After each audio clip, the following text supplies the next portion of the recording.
Good morning, and we are in Doctrine and Covenants 64 to 66, starting a new week. The Lord requireth a heart and willing mind, and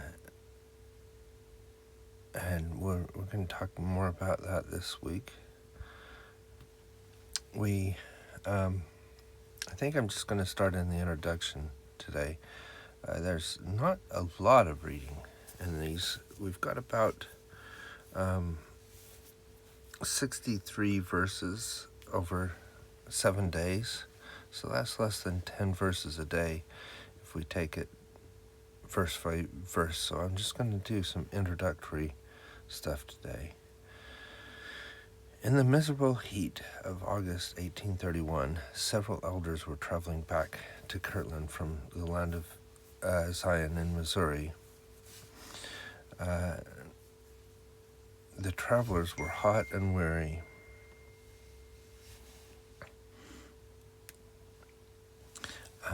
And tensions soon turned into quarrels. It may have seemed like building Zion, a city of love, unity, and peace, was going to take a long time. Fortunately, building Zion in Missouri in 1831, or in our hearts, families, and wards today, doesn't require us to be perfect. Instead, of you it is required to forgive. The Lord said,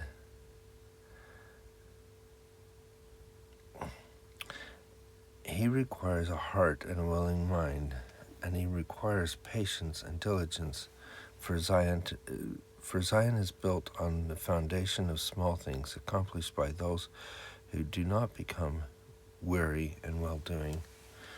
I think one of the scriptures that we talk about a lot in the church is this 64:10. I, the Lord, will forgive whom I will forgive, but unto you it is required to forgive all men, because it's always relevant.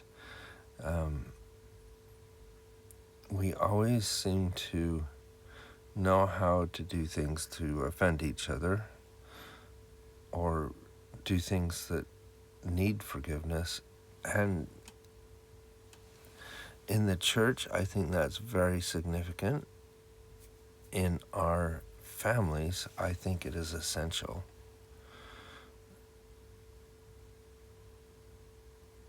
I think as we are in families, if we need to learn to forgive even better than any other place. And I think this week, as we read these things, I would love it if we can remember those things. I think one thing is we're talking about this being given not long after Joseph and his companions had come back. Now remember, Joseph and Sidney Rigdon and a few others came back fast. They came back and had things to do in Kirtland, and so they didn't spend a lot of time on the road like these others. These others that they split with were to preach upon the way, and so they're preaching as they're going. On top of that, we've got others that may be coming back from his brother's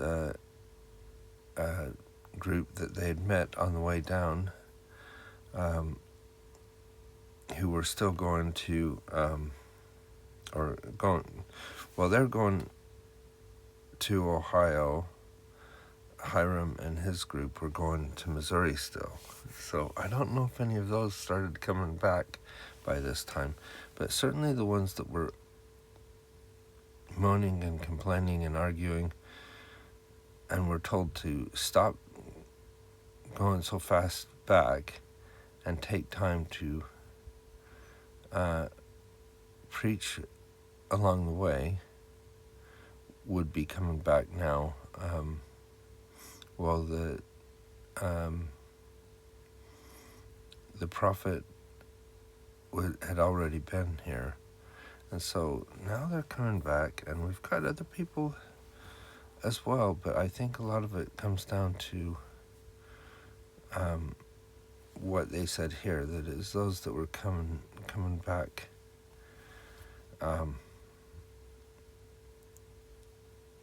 but I'm sure there's a lot of upheaval as well, questions and complaints from other people that needed this attention. And I couldn't help but think of a parent when we read this verse, I, the Lord, will forgive whom I will forgive. But unto you it is required to forgive all men. I kind of wanted to think of it as a parent crossing a road. Now, as a parent, we live for a long time and we know the rules of the road, and we know to be vigilant and what to look for, and we can cross a road on our own. We don't need any help crossing the road. But as a child, you'll see a parent say, you just wait there for me and we'll cross together. And the child, they may pick the child up, they'll hold their hand, whatever it takes. When they need to cross the road, that child is not supposed to cross the road alone. And in a way, I feel that this is the same with the Lord and forgiveness. And we'll talk about it more tomorrow, but I just thought I'd throw this in here. I, the Lord, will forgive whom I will forgive. The Lord knows how to cross that. He knows how to forgive people, and he'll forgive whom he will forgive. But unto us, he'll take us by the hand, and we need to try to forgive all men. We do not have the ability to judge the dangers of not forgiving, of trying to cross that road of unforgiveness. We need to be able to forgive all men and let the judgment of a wise Heavenly Father do the rest. I think that is something that we can all work on.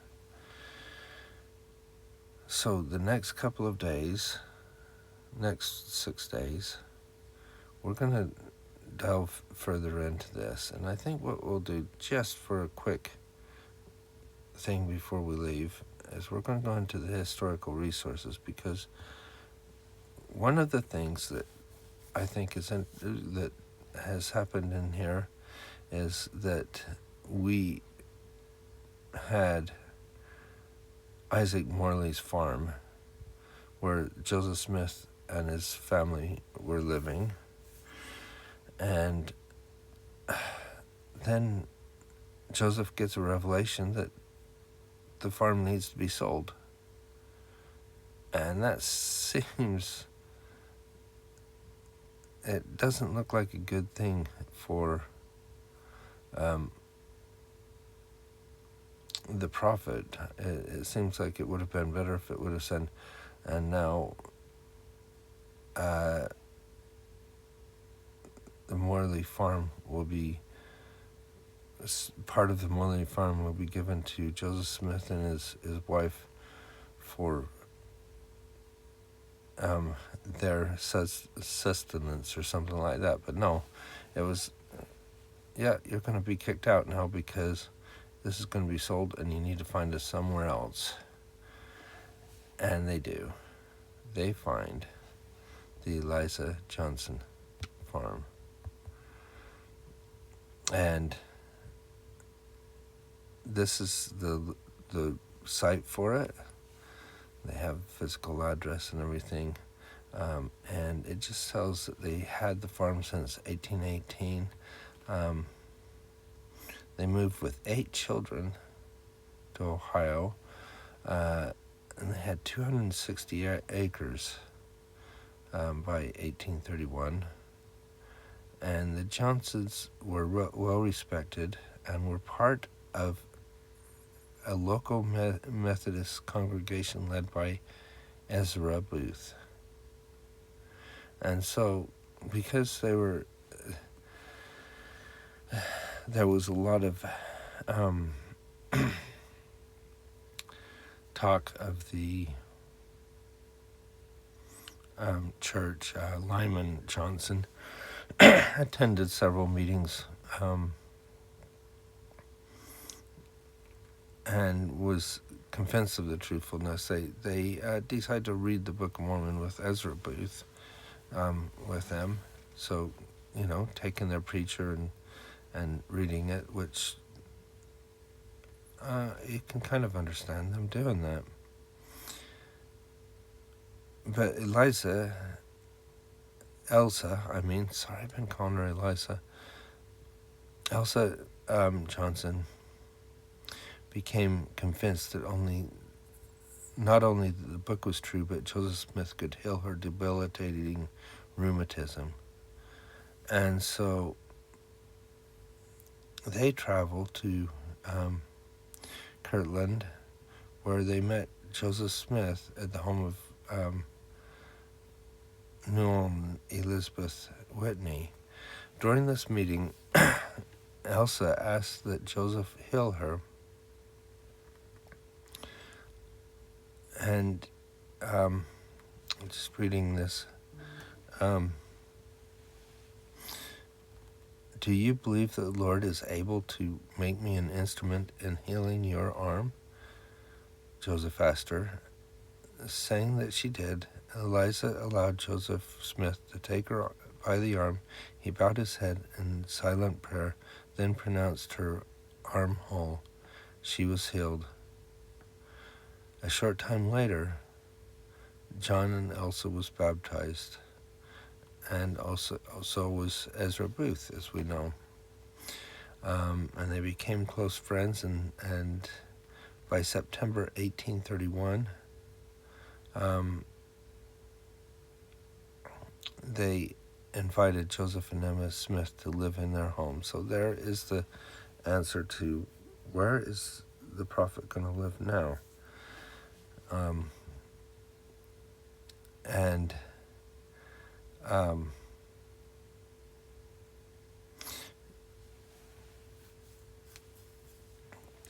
This was where we're gonna talk more about the publishing of the Book of Commandments, or the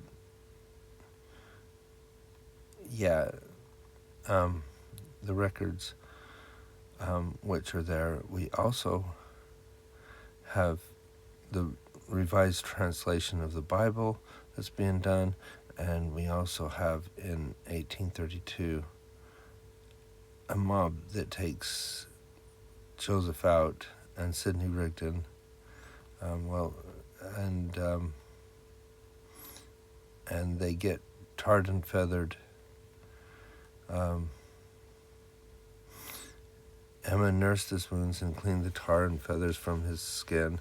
The following day, Joseph attended the regular scheduled Sabbath services. With my flesh all scarified and defaced, Joseph recounted, I preached to the congregation as usual, and in the afternoon the same day baptized 3 individuals. So this Johnson farm has some important things to it. But I just thought I'd throw that in there to where we are and what's happening, and we'll have more historical things, facts, in as we go. But today, I think, just know that we can forgive each other, and we can also